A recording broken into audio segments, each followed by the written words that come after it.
बालू खनन पर किसानों का विरोध। उप जिलाधिकारी खड्डा ने अवैध खनन पर कार्रवाई कर दिए संकेत। नमस्कार, आप देख रहे हैं जनमंच खबर। कुशीनगर जिले के खड्डा क्षेत्र के पीराभार स्थित क्षेत्र में हो रहे बालू खनन को लेकर लक्ष्मीपुर पड़रावा के ग्रामीणों ने विरोध जताया है। स्थानीय ग्रामीणों ने बताया है कि उनका खेत पीराभार में है और उनका यह आरोप है कि अगर उस जगह से बालू का खनन होता रहा तो आने वाले समय में उनका खेत बाढ़ के समय नदी की चपेट में विलीन हो जाएगा और जिससे उनको काफी दिक्कतों का सामना करना पड़ेगा। आपको बता दें कि ग्रामीणों ने यह कहा है कि सिर्फ एक व्यक्ति के खेत से बालू निकालने का पट्टा किया गया है। अब अगर ऐसे अलग अलग क्षेत्रों से अलग अलग मालिकों के खेतों से बालू निकाले गए, अगर खनन होता रहा तो उनके भी खेत नदी की धारा में पूरी तरह से विलीन हो जाएंगे। इस पूरे मामले को लेकर उप जिलाधिकारी उपमा पांडे ने कहा कि पट्टे की प्रक्रिया 6 महीने पहले ही पूरी कर ली गई थी और अब सीमांकन कर जमीन चिन्हित कर दिया गया है और खनन सीमांकन वाले क्षेत्र में ही होगा। अगर अन्य जगहों पर खनन होता है तो उसे अवैध खनन माना जाएगा।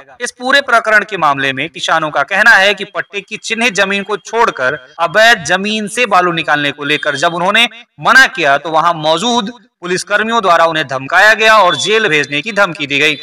वैसे आपको बता दें कि हर वर्ष नारायणी नदी से सफेद सोने कहे जाने वाले बालू को बेचने का और इसका वैध और अवैध का खेल हमेशा चलता रहता है। आए दिन आप इस तरह की खबरें पाएंगे कि अवैध बालू खनन हो रहा है, बालू का अवैध परिवहन हो रहा है और इस तरह के मामले हमेशा से लगे रहते हैं। नारायणी सालीग्राम ग्रामीण नारायणी के तट से हमेशा इस सफेद बालू का खनन होता रहा है।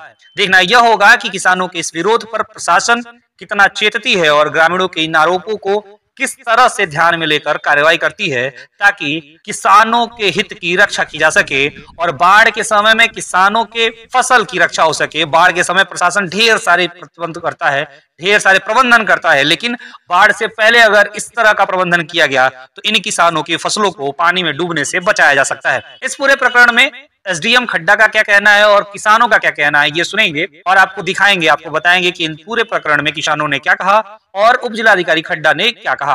टीम जनमंच खबर के लिए कुशीनगर से हाजरा अंसारी की रिपोर्ट। महाराज इतना पोखरा तो बोनी की खराब होता ओके ये टेंडर जाके निकलवा टेंडर जहाँ बंजर बा गंगा जी जहाँ बहता तहाँ है। अब मान लीजिए जमीन कोट गई 20 वर्ष के बाद ऊपर बा फिर बाढ़ पानी आई वो माटी हुई तो आदमी जोती खाई। हर साल पानी आवता तो कहीं 2 अंगुरा 4 अंगुरा पाके आ जाता, 4 अंगुरा 5 अंगुरा बालू भर देता तो धीरे धीरे सड़ जाए तो फसल हो न। हाँ और खनक हो जाए तो क्या हो।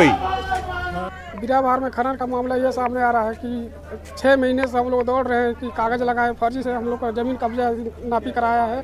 फर्जी तरीके से हम लोग का ज़मीन को लेखपाल हैं और जो कृषि के जो हमारे पड़ोस के जो किसान हैं वो हमारा नंबर जो है उसी फर्जी तरीके से अपने में करा लिया है।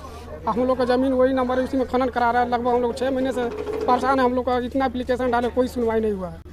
और वहाँ पर जो अवैध खनन करा है जो ठेकेदार हम लोग का ज़मीन पड़ा है वहाँ के कोई अगल बगल का किसान का सूचना नहीं दी जाती है। जब नापी आया है वो अकेले वहाँ का लेखपाल आया है और वहाँ के जो किसान जो है हम लोग के पड़ोस वही भर आते हैं घर के, कोई हम लोग को सूचना नहीं मिलता है और वो फर्जी तरीके से हम लोग का ज़मीन कब्जा अवैध नापी कराकर हम लोग का ज़मीन में खनन करा रहे हैं। पुलिस कल 28 तारीख को आई थी, मैंने विरोध जताया तो पुलिस हमको धमकी देने लगा। मैंने वीडियो बनाने गया था, वीडियो बनाने नहीं दिया हमको, बोला तो तुमको ये कर देंगे, अभी जेल में उठा के ले जाएंगे, तुमको वो कर देंगे, तुम ठंडा हो जाओगे।